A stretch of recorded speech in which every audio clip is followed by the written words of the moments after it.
আসসালামু আলাইকুম ওয়া রাহমাতুল্লাহি ওয়া বারাকাতুহু।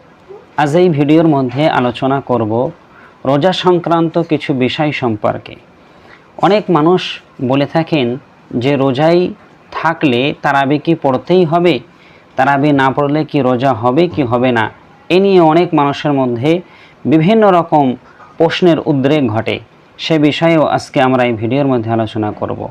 এবং যদি শরীর নাপাক থাকে ওই অবস্থায় সেহরি করে রোজায় থাকা যাবে কি না, রোজায় থেকে ফরজ নামাজ আদায় না করলে রোজা হবে কি না, এ সকল বিষয়ে আজকের এই ভিডিওর মধ্যে আলোচনা করব।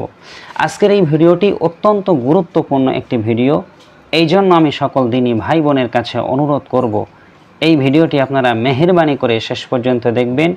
ইনশাআল্লাহ এই সমস্ত বিষয় সম্পর্কে আপনারা অবগত হতে পারবেন। তো চলেন ভিডিওটি আমরা শুরু করি।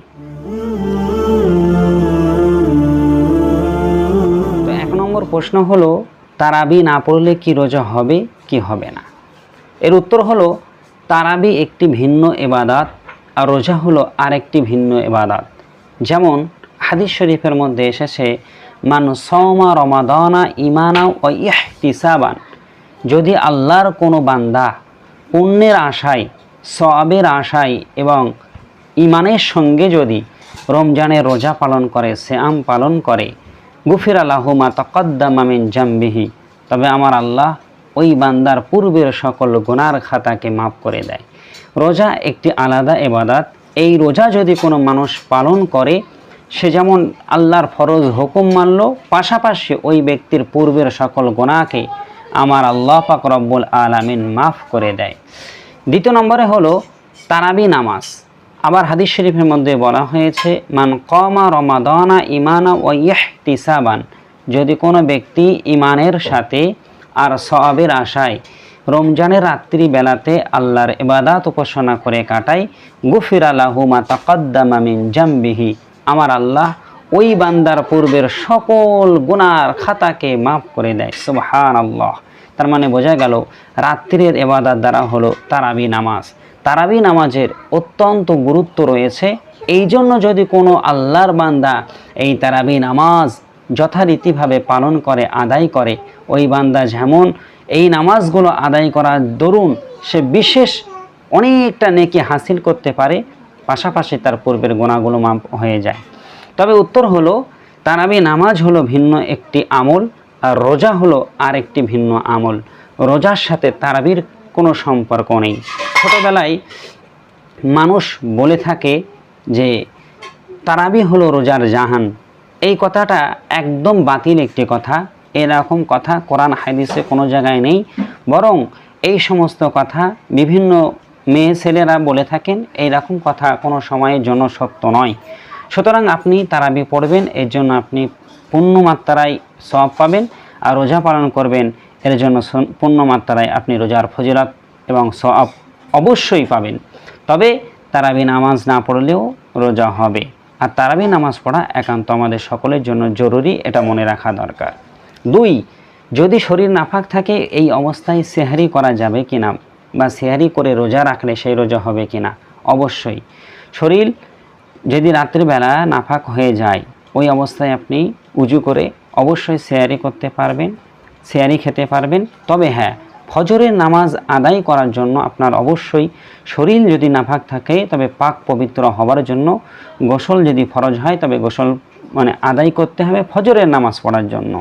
তবে ওই অবস্থায় যদি আপনি সেহরি করে রোজায় রাখেন, তাহলে আপনার রোজার কোনো প্রকার ত্রুটি হবে না। তবে জানে রাখা দরকার যে ফজরের নামাজ ইচ্ছাকৃতভাবে না পড়ার দরুন আপনি ফাসেকি কাজ করলেন, এই জন্য আপনি গুনাহগার হবেন, তবে রোজা আপনার হয়ে যাবে। 3 নম্বরে মানুষের মনে আরেকটি প্রশ্ন, যে মানুষ রোজা পালন করে, অর্থাৎ রোজা পালন করে কিন্তু তারা 5 ওয়াক্ত যে ফরজ নামাজ রয়েছে এটা পালন করে না। যদি এটা না করে, 5 ওয়াক্ত নামাজ যদি মানুষ না পড়ে, তার রোজা হবে কি না? অবশ্যই। এর উত্তর হলো, রোজা ভিন্ন ইবাদত আর 5 ওয়াক্ত নামাজ হলো আরেকটি ফরজ, আর রোজা হলো আরেকটি ফরজ। তো আপনি যদি 5 ওয়াক্ত নামাজ আদায় না করেন, অবশ্যই আল্লাহর দরবারে আপনার এর জন্য জবাবদিহি হতে হবে। আর রোজা যদি আপনি পালন না করেন, এর জন্য আল্লাহর দরবারে আপনার জবাবদিহি হতে হবে।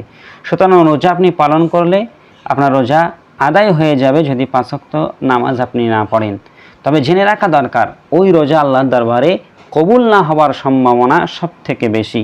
রোজা আদায় হয়ে যাবে, রোজা আদায় হওয়ার দ্বারা অর্থ হলো হাসরের মহাময়দানে আল্লাহ পাক রব্বুল আলামিনের দরবারে সেদিন রোজা রেখেছিলে কি রোজা রাখনি এই হিসাব দেওয়ার সময় আপনি বেঁচে যাবেন। রোজা রাখার দরুন আপনি কোনো শাস্তি আর পাবেন না, না রাখলে আপনি শাস্তি পাবেন।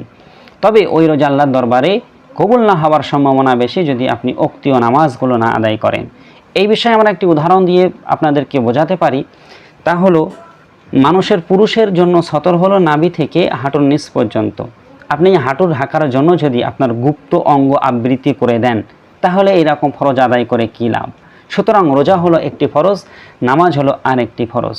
তো একটি ফরজ মানার জন্য অপর একটি ফরজ ছাড়া একান্তভাবে এটা একদম উচিত নয়। আমাদের উচিত হলো যে 5 ওয়াক্ত নামাজের সহিত আমরা রমজানের রোজা পালন করা। এই মাসটা হলো রহমত বরকতের মাস। আল্লাহ পাক রব্বুল আলামিন এই মাসে অনেক বান্দাদেরকে জাহান্নামের আগুন থেকে মুক্তি দেয়। সুতরাং বুদ্ধিমান ওই ব্যক্তি যে এই রমজানের মতন পবিত্র আর ফজিলতপূর্ণ মাসটা পেল আর তা যথারীতিভাবে কাজে লাগাতে পারলো। যদি এই মাস চলে যায়, এই রকম ফজিলতপূর্ণ মাস আর 11টি মাসের মধ্যে আপনি খুঁজে পাবেন না। 12টি মাসের মধ্যে শ্রেষ্ঠ মাস হলো রমজান মাস। এই মাসের মধ্যে হাদিসের মধ্যে এসেছে বান্দার আমল নামা আল্লাহ পাক রব্বুল আলামিন 1 গুণ থেকে 70 গুণ, এক হাদিসের মধ্যে এসেছে যে 7 গুণ থেকে 700 গুণ আল্লাহ পাক রব্বুল আলামিন বাড়িয়ে দিয়ে থাকেন। সুবহানাল্লাহ। সুতরাং এই রকম কামাই করার একটি মাস, বেশি বেশি ইবাদত করার মাস। এই মাসে কোরআন তেলাওয়াত করা, বিভিন্ন আমল করা আমাদের সকলের জন্য জরুরি। তবে যে প্রশ্নগুলো মানুষ সবসময়ের জন্য করে থাকেন, যে তার উত্তরগুলো আমরা এই ভিডিওর মধ্যে তুলে ধরেছি। ইনশাল্লাহ এই ভিডিও থেকে আপনারা কিছু বিষয়ে শিখতে পেরেছেন, জানতে পেরেছেন। আর এই ভিডিও দেখে যদি আপনাদের কোনো উপকার হয় অবশ্যই ভিডিওতে একটি লাইক করবেন। আর এই চ্যানেলে নতুন হলে অবশ্যই চ্যানেলটাকে সাবস্ক্রাইব করবেন। ইনশাল্লাহ অন্য কোনো দিন আপনাদের সাথে আবার দেখা হবে। আল্লাহ হাফেজ।